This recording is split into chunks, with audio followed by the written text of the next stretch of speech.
Bonjour, piraterie mais aussi nouvelles routes navigables. La sécurité était au cœur des préoccupations du colloque Safer Seas qui avait lieu cette semaine à Brest. On en parlera, mais on parlera aussi du nom des stations du tram avec Arnaud Blin, journaliste à l'AFP. Bienvenue dans ce JT du vendredi 13 mai 2011. Et on commence par ce départ du Vagabond. Éric Brossier et France Pinson-Dussel sont partis de Brest cet après-midi vers le Grand Nord à bord de leur voilier rouge.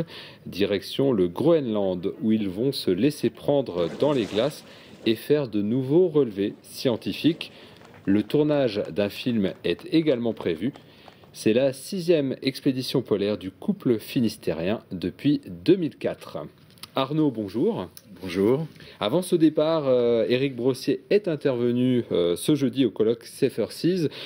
Il était question entre autres des nouvelles routes navigables dans le Grand Nord, alors notamment en raison de la fonte des glaces. Alors comment va s'organiser la navigation dans cette région totalement vierge d'activité humaine jusqu'à là? Alors, il y a déjà pas mal de trafic, puisque les Russes utilisent des brise-glaces nucléaires pour créer des routes. Alors, c'est ce qu'ils veulent mettre en avant et c'est ce qu'ils sont venus vendre, en fait, à Safer Seas. Ils proposent donc aux bateaux, par exemple en provenance d'Asie, de passer par la route du passage nord-ouest, ce qui fait une économie importante en temps. La route est 2 fois moins longue que faire tout le tour par le canal de Suez, et une économie aussi en carburant automatiquement. D'accord. Et donc, évidemment, ça pose des questions de responsabilité, de droit de passage aussi. Alors bon, là, ça, c'est pas encore évoqué, mais il y a effectivement, il s'agit de passer dans les eaux russes. Bon, il y aurait peut-être des droits de passage. En tout cas, l'utilisation d'un brise-glace nucléaire est pas gratuite automatiquement. Donc, alors bon, un gain de temps, mais peut-être aussi de l'argent. Autre thème de Safer Seas, ce colloque donc sur la sécurité des océans. On pense bien sûr à la piraterie. Jack Lang était à Brest ce vendredi. Il est désormais conseiller spécial des Nations Unies pour cette question. Marina Dété l'a rencontré. On écoute Jack Lang. On ne peut pas se faire justice à soi-même face à des pirates qui ne respectent pas le droit international. La réponse ne peut pas être une réponse de pirate. J'ai proposé au Conseil de sécurité, qu'il a accepté, toute une palette de mesures qui visent, à partir du territoire somalien, à renforcer les capacités pénitentiaires et juridictionnelles pour juger les pirates interceptés par les marines nationales ou internationales.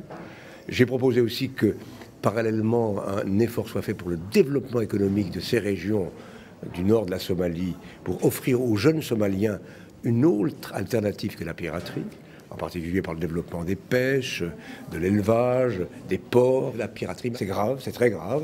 En plus, il y a des aspects humains. 800 pauvres marins, otages, aujourd'hui, qui vivent dans des conditions misérables le long des côtes de la Somalie. Ce n'est pas acceptable. Alors Arnaud, justement, on voit il y a des mesures qui sont prises. Est-ce qu'elles vont être vraiment efficaces pour lutter contre la piraterie? Alors oui, c'est bien de prendre à bras-le-corps le sujet, c'est ce sur quoi il s'est engagé, et puis en plus, donc il n'y a rien de nouveau en fait, Jack Lang n'a rien annoncé de nouveau depuis février, mais il appelle à ce qu'on agisse rapidement, afin que les actes de piraterie ne soient pas copiés dans d'autres pays. Et ça traîne un peu. Et ça traîne malgré tout un peu. Alors le programme est malgré tout ambitieux, parce que réorganiser la justice somalienne pour que les pirates soient jugés sur place, c'est quand même un travail d'ampleur. Sachant qu'en Somalie, il n'y a pas d'état de droit, voilà, pratiquement. D'une part, et puis d'autre part, il faut savoir aussi une chose, c'est que 9 pirates sur 10 sont relâchés. Alors justement, on parle de la piraterie. La piraterie, c'est plus de 800 otages dans la région. Les otages, ce sont Stéphane Taponnier, évidemment, et Hervé Guéquer, les journalistes de France 3, eux détenus en Afghanistan depuis exactement 500 jours ce vendredi. Plusieurs manifestations de soutien ont été organisées. C'est une demande en réparation inédite. La petite fille de Louis Renault veut que l'État français reconnaisse la spoliation de sa famille. L'État a nationalisé l'entreprise en 1945. Installée à Crozon, Hélène Renaud-Dingly explique sa démarche 66 ans après les faits au micro de Christophe Boucher. La nationalisation sanction est, selon notre avocat, une nationalisation qui est illégale. C'est-à-dire qu'elle s'est passée sans indemnité. Et de plus, il faut rappeler les choses. Mon grand-père est décédé le 24 octobre 1944. La nationalisation a été effectuée après son décès. Donc, on a nationalisé les biens d'un mort. Et ça, je pense que c'est illégal. Remettre en cause cette nationalisation, c'est aussi, dans l'esprit du public, montrer à quel point mon grand-père a été victime d'une injustice à tout égard. Mon père a subi cette injustice sans pouvoir s'exprimer et je pense que notre génération à nous peut maintenant intenter cette démarche.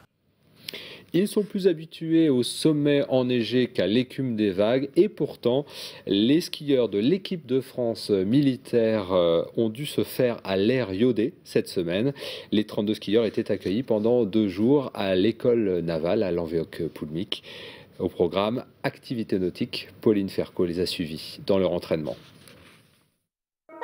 Classe de mer pour l'équipe de France militaire de ski. Après un stage commando à Lorient, c'est à l'école navale de Lanvéoc que ces skieurs de haut niveau découvrent la Bretagne. Pour la plupart, c'est leur première visite dans la région. Les conditions sont vraiment parfaites, donc c'est vraiment un régal et c'est vraiment très très joli. Donc je pense que j'avais pas eu l'occasion de venir jusqu'à maintenant et je pense que je vais revenir. Du ski alpin au ski de fond, en passant par le biathlon, ces athlètes sponsorisés par l'État ne sont pas amenés à se côtoyer tous les jours. L'idée de ce stage en Bretagne, c'est aussi de resserrer les liens de l'équipe. Le but, c'était de faire un petit peu de cohésion dans le groupe, découvrir un autre univers, parce que nous, on vient de l'armée de terre, et donc on découvre un petit peu la marine. Et rien de tel pour souder un groupe que les sensations fortes d'une séance d'élitreillage. 10 des 32 athlètes se sont laissés tenter par l'expérience ce vendredi matin. Enfin, une séance de stand-up paddle pour finir la matinée et à en croire les skieurs qui découvrent les planches hawaïennes. Sommets enneigés et grandes bleues ne sont pas de monde si éloigné. C'est vrai que bon, les sports nautiques, j'en fais un petit peu l'été, mais vraiment très peu. Donc voilà, ça nous permet de passer une semaine dans un monde complètement à l'opposé de ce que nous on peut faire. Mais à la fois, c'est vrai que ça se ressemble quand même beaucoup et voilà, on retrouve le même état d'esprit en tout cas et on se fait tous très plaisir, je crois. Les 32 skieurs regagneront leur montagne ce week-end, sûrement épuisés par l'intense programme de cette semaine bretonne. 40 propositions et au final seulement 18 noms retenus. Objectif baptiser 18 des 27 stations du futur tram de Brest. Il est possible donc de voter en ce moment et ce jusqu'au 5 juin via Internet. Arnaud, ce sont ces propositions qui ont retenu votre attention. Alors la première, c'est Barbara. Il s'agit de la station en bas de la rue de Siam. On va découvrir tout de suite de quoi il s'agit. Rappelle-toi, Barbara. Il pleuvait sans cesse sur Brest ce jour-là.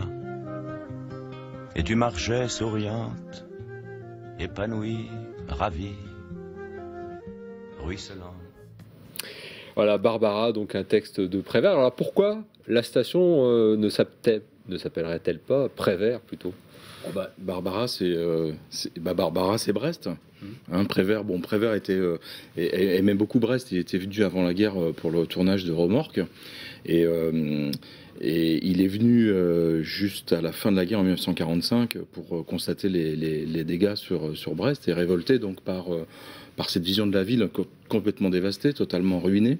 Et il a écrit Barbara. Autre proposition, on revient aussi dans le passé, Nathalie Lemel. Qui est Nathalie Lemel ? Alors Nathalie Lemel, c'est une féministe avant l'heure, en fait, qui était née à Brest en 1826, je crois. Et elle a participé à la commune de Paris, elle était très engagée. Et elle a été déportée en Nouvelle-Calédonie en compagnie de Louise Michel. C'est surprenant quand même de proposer un nom de quelqu'un d'une anarchiste finalement pour un anarchiste. Non, je pense que c'est comme des gens comme Rosa Luxembourg, enfin peut-être un petit peu en avance sur leur temps.